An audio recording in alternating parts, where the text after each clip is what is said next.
Good morning दोस्तों। बज चुके हैं सुबह के 3 और हम इंतज़ार कर रहे हैं हमारे लेबर लोगों का। वो आएंगे, फिर हम अपना धान जो है वो रखेंगे अपने ट्रैक्टर के ऊपर और लेके जाएंगे अपने खेत में। तो ट्रैक्टर भी मैंने आगे ले लिए दोस्तों। तो हम सोच रहे कि यहाँ पे जो कल्टीवेटर है इसके ऊपर धान रखेंगे और ये कल्टीवेटर के ऊपर हम धान अपने खेत में लेके जाएंगे, ताकि हमें ट्रॉली की भी ज़रूरत ना पड़े, कल्टीवेटर का काम भी हो जाए। तो अभी मुझे जाना है ड्राइवर के पास। तब तक मैं उस ड्राइवर को लेके आता हूँ और तब तक मेरे ख्याल से हमारे लेबर लोग भी आ जाएंगे।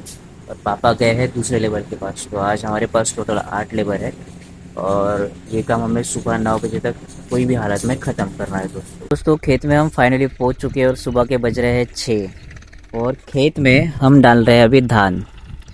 एक एक बंदा यहाँ पे डाल रहा है, 2 बंदे यहाँ पे धान डाल रहे हैं, एक बंदा वहाँ पे है और वो है वहाँ पे।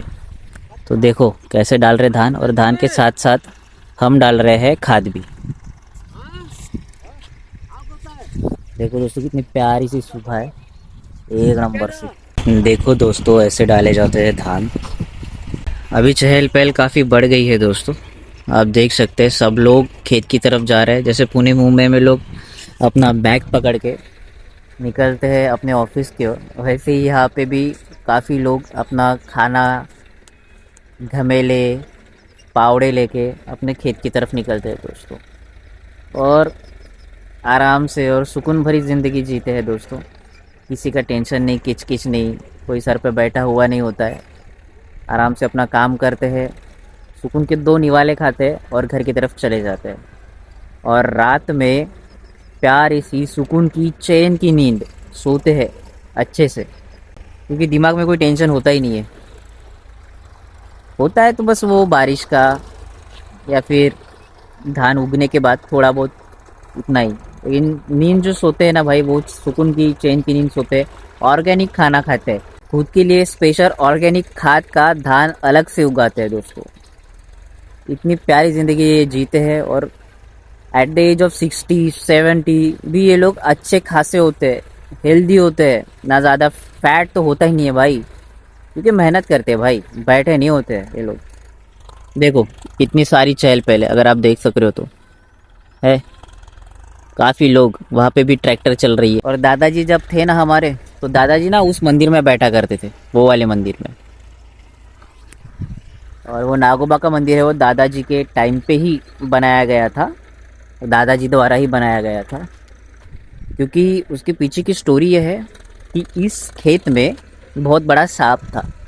तो वो सांप हमेशा दादाजी को दिखता था, नाग था वो, किंग कोबरा। तो हमेशा जब भी वो दादाजी खेत में आते थे तो उनको वो दिखता था। तो उन्होंने एक काम किया कि यहाँ पे उनका शिवजी का मंदिर बना दिया और नागोबा का भी मंदिर बना दिया। तो उस तब से उनको दिखना बंद हो गया है। और दादाजी बोलते कि इस खेत में वो रक्षा करते करके, अगर कोई भी इस खेत में धान चुराने या फिर अरहर की दाल होती है वो चुराने आता है, तो वो उनको दिखता है लिटरली। और जब तक वो खेत के बाहर नहीं जाता तब तक वो उनको, उनके पीछे में उनको डराता है। तो ऐसी स्टोरी थी, वो मुझे सुनाते थे, दादी मुझे सुनाती थी। इस वजह से मंदिर बनाया गया दोस्तों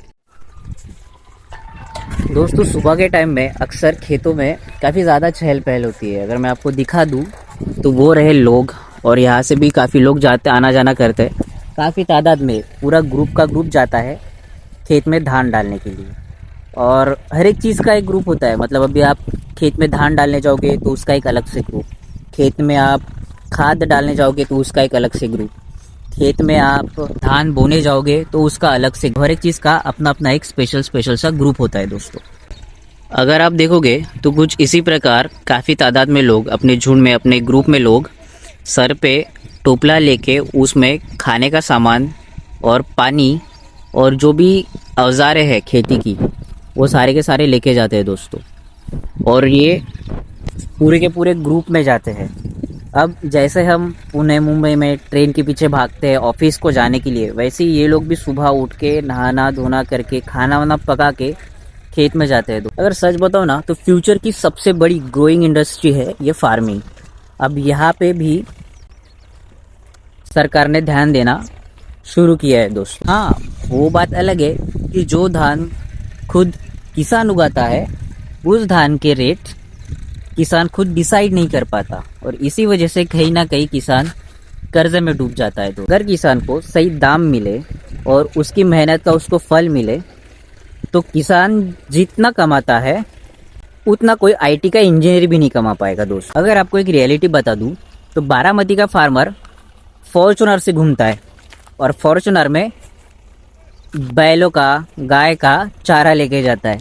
और यही अगर बात देखें तो विदर्भ के फार्मर की, तो यहाँ पे बारिश काफ़ी कम होती है और पानी के कोई सोर्सेज भी नहीं है, इसलिए यहाँ का जो फार्मर है वो बारिश के पानी पे डिपेंडेंट है दोस्तों आ चुके हैं हम घर पे खाना वाना खाया मस्त, और सो गया था मैं आधे एक घंटे के लिए, क्योंकि रात को मैं 3 बजे उठा था और आँखें इतनी भारी हो गई थी और धूप भी, प्यास भी लगी थी और खाना भी नहीं हुआ था। तो मैं आते बराबर खाना खा लिया, पानी पी लिया मस्त, 1 लीटर पानी पिया भाई मैंने पेट भर के, और सो गया भाई।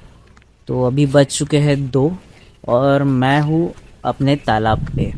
तो यहाँ से मैं अपने ट्रैक्टर की मॉनिटरिंग कर रहा हूँ दोस्तों, जो मेरे खेत में चल रही है। मैं आपको अपनी ट्रैक्टर दिखा देता हूँ कहाँ पे चल रही है। वो रही अपनी ट्रैक्टर, आई होप आपको दिखे।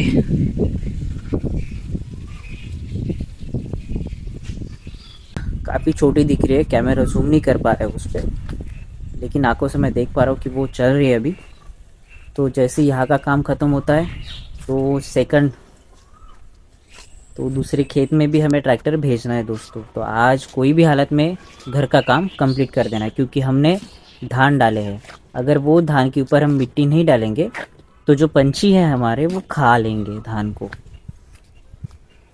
और सारे दाने चुभने के बाद खेत में कुछ भी नहीं उग पाएगा दोस्तों। तो ये जो प्रोसेस है धान के ऊपर मिट्टी डालने की, ये काफ़ी इम्पोर्टेंट प्रोसेस है दोस्तों आ चुके हम तालाब पे और आप सुन सकते हो पंछियों की आवाज़। इतनी प्यारी आवाज़ है ना दोस्तों, सारे के सारे पंछी इस पेड़ पे शाम को जमा हो जाते हैं दोस्तों, सारे पंछी। और ना सेम आवाज़ के साथ चिल्लाते रहते हैं, हर पंछी चिल्लाता है। जैसे ही अंधेरा हो जाता है सारे के सारे शांत बैठ जाते हैं दोस्तों। और मैं अभी फ़िलहाल तालाब पे बैठा हूँ, तो मैं आपको तालाब का भी नज़ारा दिखा देता हूँ। और जब ये तालाब भर जाएगा ना दोस्तों तो यहाँ पे और भी ठंडी हवा चलेगी और थोड़ा सुकून और शांति मिलती है दोस्तों, बिल्कुल पीस। सच बताओ ना तो मुझे पीस और शांत भरी जगह काफ़ी पसंद है कंपेयर टू चहल पहल वाली जगह। और यहाँ से मैं अपना खेत भी देख सकता हूँ। वहाँ पे अभी भी ट्रैक्टर चल रही है दोस्तों उस पॉइंट पे, तो मैं उसके ऊपर भी नज़र रख पा रहा हूँ। जैसे कि दोपहर से मैं ये चीज़ कर रहा हूँ। मेरे ख्याल से खेत का काम अभी होने वाला है लगभग, लेकिन फिर भी हमारे दूसरे खेत अभी भी बाकी है। तो देखते हैं, कल शायद कंप्लीट हो जाए 10 बजे तक, और 10 बजे के बाद फिर दूसरे के खेत में हमें गाड़ी भी भेजनी है, क्योंकि उससे हमें इनकम भी जनरेट करनी है दोस्तों। हाँ, मैं भी अभी थोड़ा सा फ्रेश हो जाता हूँ, क्योंकि शाम के टाइम पे देर रात तक तालाब के ऊपर बैठना हानिकारक हो सकता है, अच्छे नहीं होते, बुरी हवाएं चलती है, ऐसा पुराने पूर्वजों का कहना है। तो चलते हैं घर की ओर, और नहाता हूँ मस्त ठंडे ठंडे पानी से। मिलता हूँ दोस्तों आपको। तो ट्रैक्टर पे घर पे आ चुके हैं और खेत का जोतना भी बाकी है और खाना भी हो गया। मुझे सोना है दोस्तों, क्योंकि कल सुबह रात में मैं 3 बजे उठा था और कल सुबह फिर से मुझे उठना है, क्योंकि खेत का जो जोता है वो कम्प्लीट है। तो मिलते हैं दोस्तों, आप लाइक शेयर सब्सक्राइब जरूर कर देना। चलो बाय।